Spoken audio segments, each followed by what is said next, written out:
तो आप हमेशा यूट्यूब पर सर्च करें अतुल कुमार दीक्षित और पढ़ें अपनी पसंद के सभी पाठ और कविताएं। तो बेसिक शिक्षा परिषद द्वारा संचालित इतिहास की पुस्तक हमारा इतिहास और नागरिक जीवन कक्षा 6 पाठ 1 कैसे पता करें कब क्या हुआ था। तो इतिहास जानने के स्रोत। इतिहास बीते हुए समय और उस समय के लोगों को समझने और जानने का एक साधन है। इतिहासकार अतीत से प्राप्त तथ्यों और साक्ष्यों के आधार पर बीते समय की जानकारी को बताने वाले लोगों को इतिहासकार कहते हैं। पुरातत्व। प्राचीन काल में मानव द्वारा प्रयोग में लाई गई वस्तुओं से निर्मित मंदिरों एवं इमारतों आदि के अवशेषों का अध्ययन पुरातत्व कहलाता है। पुरातत्ववेत्ता। पुरातात्विक सामग्री का अध्ययन करने वाले लोग पुरातत्ववेत्ता कहलाते हैं। अतीत से प्राप्त वस्तुओं तथा उपलब्ध सामग्री के आधार पर इतिहासकारों ने अतीत को 3 भागों में बांटा है। प्रागैतिहासिक काल वह समय जिसके बारे में जानने के लिए लिखित सामग्री प्राप्त नहीं है, और उस काल को पूर्व ऐतिहासिक या प्राक ऐतिहासिक या प्राग ऐतिहासिक काल कहते हैं, कुछ भी जानकारी नहीं। आदि ऐतिहासिक वह समय जिसके बारे में जानने के लिए लिखित साक्ष्य प्राप्त तो हैं लेकिन उन्हें पढ़ नहीं सके हैं, तो उस काल को हम आदि ऐतिहासिक काल कहते हैं। अब ऐतिहासिक काल जिस काल के विषय में लिखित सामग्री प्राप्त है और उसे पढ़ा भी जा सकता है, तो उस काल को ऐतिहासिक काल कहते हैं।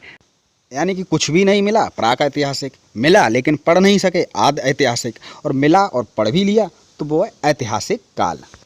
अब आधुनिक इतिहास जानने के स्रोत। तो पुरातात्विक स्रोत जिसके अंदर अभिलेख, स्मारक, सिक्के एवं मोहरे, और साहित्यिक स्रोत जिसके अंदर धार्मिक साहित्य, धर्मेतर साहित्य, विदेशी विवरण। धर्मेतर यानी कि धार्मिक साहित्य से अलग। अब चलिए अभिलेख के बारे में समझते हैं। अभिलेख क्या होता है? किसी विशेष महत्व अथवा प्रयोजन के लेख को अभिलेख कहा जाता है। जैसे कि अशोक के अभिलेख मिले। अभिलेख पत्थर अथवा धातु जैसी अपेक्षाकृत कठोर सतहों पर उत्कीर्ण किए गए पठन सामग्री को कहते हैं। यानी कि अभिलेख हार्ड वस्तुओं पर लिखे जाते हैं। प्राचीन काल के शासक अपने आदेशों को, आजकल तो होर्डिंग्स चलती, बैनर चलते हैं, प्राचीन काल के शासक अपने आदेशों को इस तरह उत्कीर्ण करवाते थे ताकि लोग उन्हें देख सकें एवं पढ़ सकें एवं पालन कर सकें। अब जैसे कि स्मारक, तो एक ऐसी संरचना जो या तो खास तौर पर किसी व्यक्ति या महत्वपूर्ण घटना की स्मृति में बनवाई गई, जैसे ताजमहल ले लो, या किसी सामाजिक तबके के लिए उसके पुराने अतीत की याद दिलाने के रूप में महत्वपूर्ण बन गई है, तो वो है स्मारक। अब सिक्के एवं मोहरे, इनसे भी हमें इतिहास के बारे में जानकारी होती है। जैसे सिक्कों से तत्कालीन शासक का नाम, उसके समय की जानकारी प्राप्त होती। पहले लोग अपने नाम के सिक्के चलवाते थे, राजा लोग। सिक्के की बनावट से उस समय की कला तथा धातु की आर्थिक स्थिति की जानकारी प्राप्त होती थी।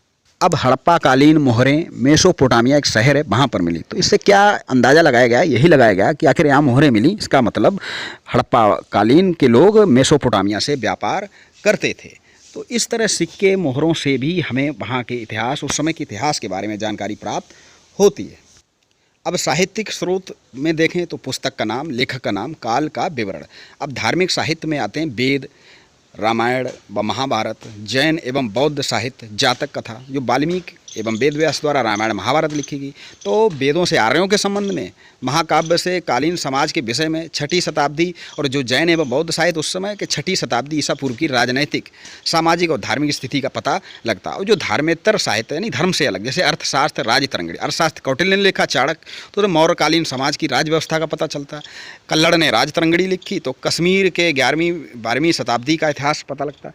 उसके साथ साथ धार्मिक और धर्मेतर के साथ साथ विदेशी, जो हमारे यहाँ विदेशी यात्री आए, उन्होंने जो वृत्तांत लिखे उससे भी, जैसे इंडिका, मेगास्थनीज यूनानी राजदूत था, उसने चंद्रगुप्त मौर्य के समय का इतिहास लिखा। और उसी तरह यात्रा विवरण के अंदर फायान, जो चीनी यात्री था, उसने यात्रा विवरण लिखा, वो गुप्त काल से संबंधित जानकारी प्राप्त होती है। ह्वेनसांग आया, यात्रा विवरण लिखा। हर्षवर्धन के शासनकाल का विवरण। तो जो विदेशी यात्री आए, उनके जो यात्रा वृत्तांत थे, उनसे भी हमें उस समय के इतिहास के बारे में जानकारी प्राप्त होती है। तो ये था भाग 1 इस पाठ का। अगला भाग अगले वीडियो में, और हम जानेंगे कि इतिहास जानने के स्रोत, जो कि आप डिस्क्रिप्शन बॉक्स नीचे लिंक दिया जाएगा, और आप चैनल की प्लेलिस्ट पर जाकर वहाँ कक्षा 6 का इतिहास सभी पाठ पढ़ सकते हैं।